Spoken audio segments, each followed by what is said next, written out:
fight of the evening. Jerwin Ancajas defending his world title for the first time fighting in Mexico. 8th world title defense. He'll be taking on Miguel Gonzalez of Santiago, Chile, who's fighting for the first time for a world title. I imagine a lot of nerves on that young man right now. Bernardo, Ancajas has fought everywhere. He's fought in China, U.S., Australia, North Ireland. I mean, this man has no problem fighting you in your home country, wherever you from, your hometown, it doesn't matter. Have ring will travel. That's the Navy man's, his theme. I mean, this guy is not afraid to go anywhere. No. As you mentioned, he's an international traveler. He just received a promotion to Senior Chief Petty Officer in the Philippines Navy Reserves on August 19th. So even though he couldn't fight because of visa issues of his opponent, he still kept busy. And that boot camp mentality is what you can see the great shape he's in. That's right. Now, what's the pitfall of, preparing? It was already a long camp that he had for November 2nd. I remember talking about that. And then next thing you know, it's postponed a whole month. What's that like, Tim? It's just maintenance, honestly.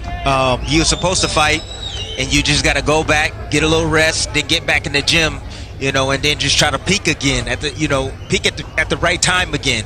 So, his trainer is in charge of that. And he's got a trainer he's been with forever, Joven Jimenez, since his 4th pro bout in 2010. And as well, for his last few fights, he's got a conditioning coach as well as a nutritionist. And you got to have that. The last couple times, he's looked a lot better, because there was a point where we saw him come into one of our fighter meetings. Yeah. He was done. I mean, you got to have that. A champion must have a nutritionist or someone that can, cook his meals for him, and also a strength coach to work hand in hand with the trainer on the boxing as well.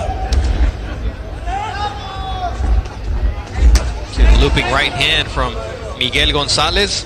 Not a big puncher. He's only got 24% of his wins by knockout. 8 knockouts in 31 wins for the fighter out of Santiago.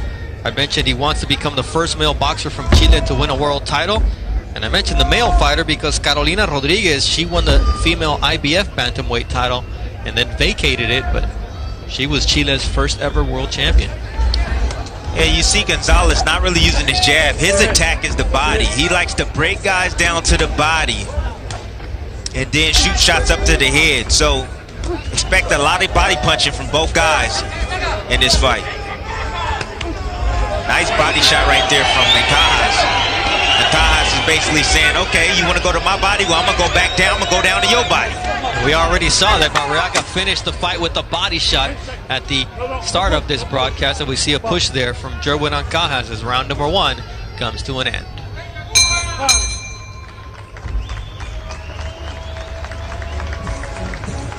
Trainer, and Johnny Navarrete comes from a long lineage of boxers and a boxing family, so it just runs in their blood, and together they've gotten this far and they want to keep going further and further. For now, it's Jerwin Ancajas in the red trunks trimmed in white, taking on Miguel Gonzalez from Santiago, Chile. You mentioned the percentage of his landed shots that are body shots. He's actually a very good boxer from the outside, but he just loves to dig to the body and get into a war of attrition, and that's a dangerous place to be in against a fighter like Jerwin Ancajas. Yeah, that's a place where he needs to be, because Jerwin Ancajas has better legs, better boxing ability. So he wants to be up in his kitchen. He wants to be digging down to the body and making it rough for Ancajas and not allowing him to use that southpaw angles, those southpaw angles. Do you see Ancajas able to establish that jab from the outside? Yeah, when you fight against a southpaw, Bernardo, one way to beat a southpaw is to be on top of him. Take those angles away, push him backwards. And if Gonzalez can push him backwards and make Ancajas uncomfortable, well, that's going to increase his opportunity to win this fight. His name is El Aguja, which means the needle, so he's got to thread the needle here against Jerwin Ancajas. Get inside, use the jab, work the body, but get out of harm's way, because Ancajas is a dangerous finisher. Right on the belt line was that right hand from Gonzalez.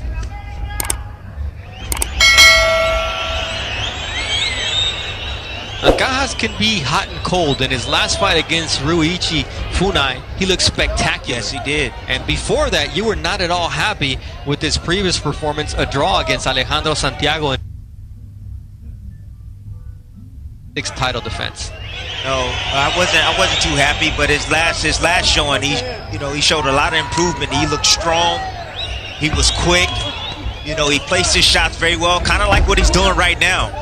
Placed his shots very well to the body and got the knockout. He's finding openings in Gonzalez and creating them and taking advantage of them, as Gonzalez landed a nice right hook to the solar plexus. Got those earmuffs on, does the Chilean fighter. You see those angles create that opportunity for the right hook to the body from Jerwin Ancajas, the southpaw. Yeah, that's a nice little wrinkle right there from Ancajas. Beautiful shots right there. Look at going down to the body, and as your man leans a little bit forward in the pocket, what does Ancajas do? Lift him up with the uppercut.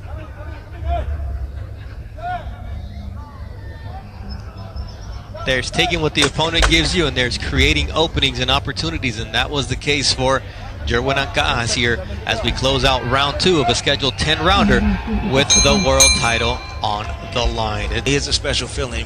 When you're fighting at home, the stakes are higher, the tension's all on you, and you have to deliver at home. Deliver, that's what these two guys are trying to catch, a liver shot. Both Jerwin Ancajas and Miguel Gonzalez. A lot at stake for Gonzalez in his first world title opportunity. And for Ancajas, he needs to keep proving that he is an elite fighter at 115 pounds, because there are a lot of big names out there for him, be it Estrada, Sorung Visay, Tony Nietes, his fellow Filipino, Kazuto Ioka, Khalid Yafai, Chocolatito Gonzalez. A lot of talent, a lot of good fights to be made if he continues to win. Yeah, I'm seeing some maturity from Ancajas. He's really standing his ground, really sitting down on his punches now. That could contribute to, his strength and conditioning. And he's looking like he's getting a lot more comfortable inside the pocket. He's got a nice high guard, digging down to the body. He's not running around. He's just walking in the ring, using his jab. Counter left there, and he has his opponent in trouble here as Miguel Gonzalez is able to stay on his feet, but Ancajas smelled blood and goes for the body shots. Little low there with that left hook, but Ancajas is dangerous. But look how short those shots are. Yeah. From Ancajas. They're nice short place shots. They're not wide, so he's been working on this in the gym. He looks good tonight. And the other thing is, Miguel Gonzalez is making him work for it. This fighter came in here with a desire to make history for his home country. He's fighting against Ancajas with a lot of heart, but those body shots are gotta wear him down. You die by the sword, you live by the sword, you die by the sword. Yep. We see Gonzalez taking a lot of punishment to the body from Jerwin Ancajas, who goes downstairs once again. Nice right hand there from Gonzalez. Yeah, Gonzalez had no choice but to get inside the kitchen of Ancajas, because Ancajas is just too athletic for him. Too much ability. Big NBA fan. His sons are named after Kyrie Irving and Kyle Korver. And his daughter, just less than a year old, JC Kiera. So that's his inspiration. He keeps him back home in survival camp, but the last 2 fights he's been going to the naval base to do his work, and you can tell the difference in the maturity level that you've mentioned and his improvement in boxing. A man trying to knock out Gonzalez. That's exactly what Ancajas is trying to do. He's sitting down, he's right in front, and Ancajas is the way he normally fights. He's a counter puncher. That's what he likes to do. He's a counter puncher, but now he wants to be first. He wants to respond, and he's trying to hit hard tonight. He's trying to knock out Gonzalez.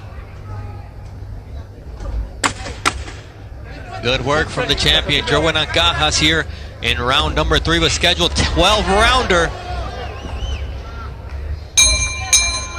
And there you hear the final bell. So far, so good for Jerwin. With us, spending your Saturday evening here on ESPN+. I'm Bernardo Osuna alongside Timothy Bradley, the champion. Jerwin Ancajas taking on Miguel Gonzalez in Puebla, Mexico.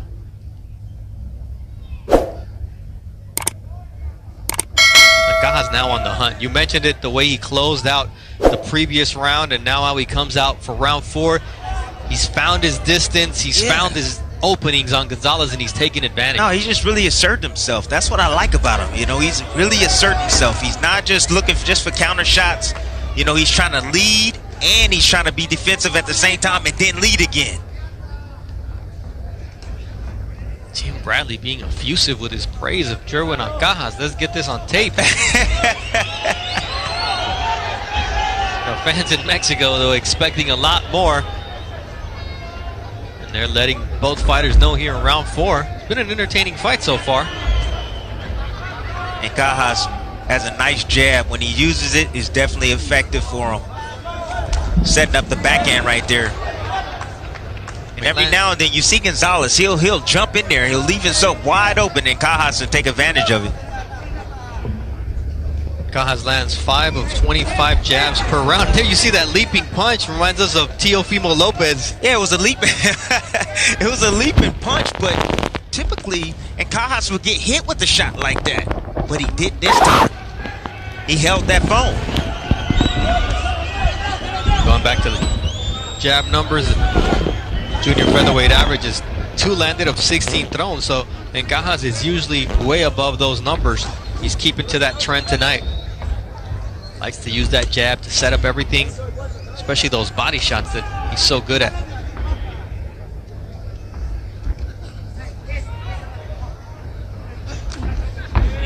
Nice counter right there from Ancajas. He saw the punch coming. You have to see the punch. If you want to avoid it, you got to look at it. You got to see it. Yeah, that's something, what you've been mentioning about Ancajas is what you want to see out of a fighter is development. And yes. As the level of competition improves, you want to make sure that you're getting better. And after that lull he had, and now when we see him, and he started camp June 1st for this particular fight, which was supposed to be November 2nd, you see the fact that he's a different fighter. Yes, he definitely looks like a different fighter. He's 27. He's right in the midst of his prime right now, Nardo. Right in the midst of his prime. And you know, at each fight you have to continue to get better and better and better. You know, it doesn't stop. You know, you have to master your craft. And I believe that Ancajas is finally in that position, and probably at that point in his career right now where he's starting to master his craft and believe in himself and his ability. He had that lull in his career, but now it seems to be paying off, getting that conditioning coach, working in the naval base, as well as getting that nutritionist, who were 115-pounders. So he got solid sparring in the Philippines leading up to this fight. And Miguel Gonzalez, well, he sparred Juan Pablo Mesa and Gonzalo Funelida in Chile. And then he went to Puerto Rico and he sparred prospect Javier Cintron. So he got really good work, especially at the tail end of his training camp, knowing that he had to step it up for this world title opportunity.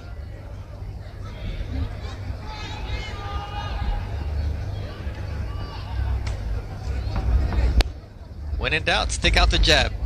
That's exactly what Jerwin Ancajas did. That's exactly what you have to do, you know, especially in dead spots. You know, the young fighters out there that's just, you know, sitting there posing in front of each other. Get your jab working. You know, if you get your jab working, it's going to set up things for you. Nice counter right there from Gonzalez, who I was watching some of his fights in Chile, and the Chilean commentators were saying he's so good when he boxes, but he loves to be on the inside. And right now you see his effectiveness fighting from the outside. The fans not digging it.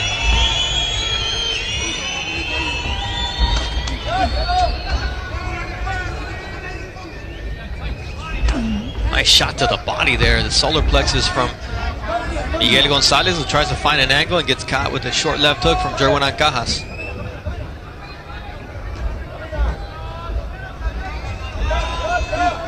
Little low with the left hook from Gonzalez.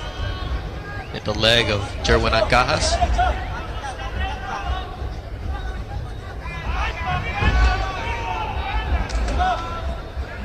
Quick 3-punch combination. Good defense from Miguel Gonzalez. See the total punches thrown so far, and Ancajas just a lot more active, a lot more effective, and 3% more accurate so far through the first 4 rounds of this scheduled 12-round fight.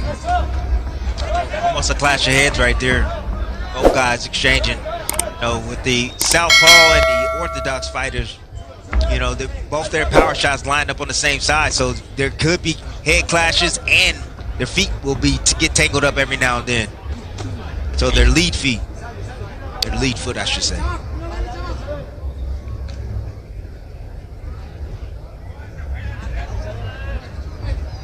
We're talking about the power punches.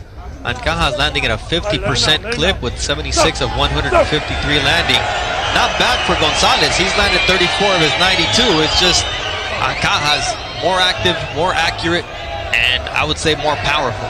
Yeah, he's more powerful, Bernardo. He's kind of seemingly taking this round off right now. He threw some big shots early. He landed, and it really didn't have a whole lot of effect like he wanted it to. So he's kind of taking this round off. Oh, nice right hand there from Jerwin Ancajas to close out this 5th round. We're in a scheduled 12-round World Championship fight. Speaking of World Champions, Emmanuel Navarrete. He's been fun to watch. He's definitely a fan-friendly fighter, and I want to continue to watch him fight. There's a reason Bob Arum keeps putting him on these fight cards, because he always seems to deliver. And that's what he expects from Jerwin Ancajas, who's landed at 12 out of 133 jabs, well below his average, only 9%. But then you see 1 jab landed for his opponent, Miguel Gonzalez. That's not going to cut it against a fighter like Jerwin Ancajas. No, it's not. But do you see what Ancajas is doing right now? He's being the bully. Normally, he likes to fight off the back foot. He's actually pressing the action, ladies and gentlemen. He's actually looking for the knockout. This is a different Ancajas, Jerwin Ancajas. He took that round off. You mentioned it. Oh, headbutt warning there from Wayne Hedgepeth, the 3rd man in the ring. But yeah, I mean, he wants to put on a show. He wants to prove to the other guys at 115 pounds that he is a force to be reckoned with. And boy, there's a lot of talent at that junior bantamweight division.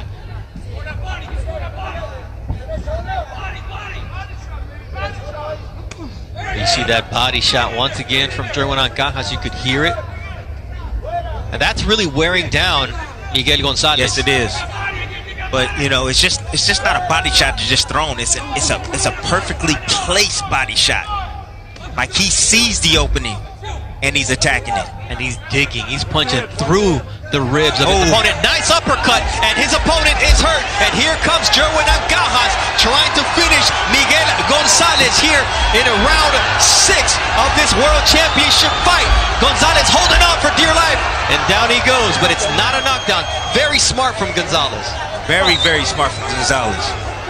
Ooh, Jerwin Ancajas swings and misses, but Gonzalez is not well. His legs are wobbly, and the left of the shot, it would have been better for him to go down, because if not, Wayne Hedgepeth had no choice but to stop this fight. That's right. Sometimes when you hurt fighters, we just tend to go to the danger. Sometimes you got to be in there thinking, take the knee. Recover, allow yourself another chance, a fighting chance to come back and turn the tide.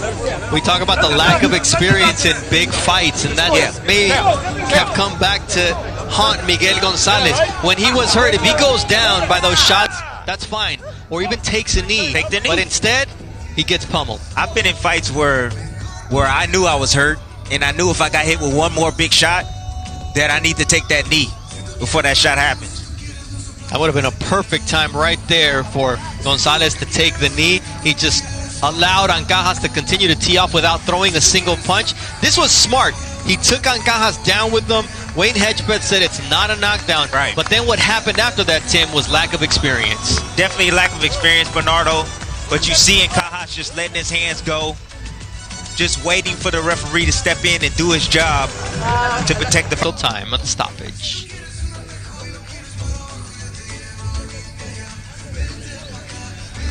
Damas y caballeros, el tiempo 1 minuto y 53 segundos del sexto asalto. Ladies and gentlemen, the official time, 1 minute 53 seconds of round number 6. el ganador por knockout técnico, y winner by way of technical knockout, and still world champion, Yahoo!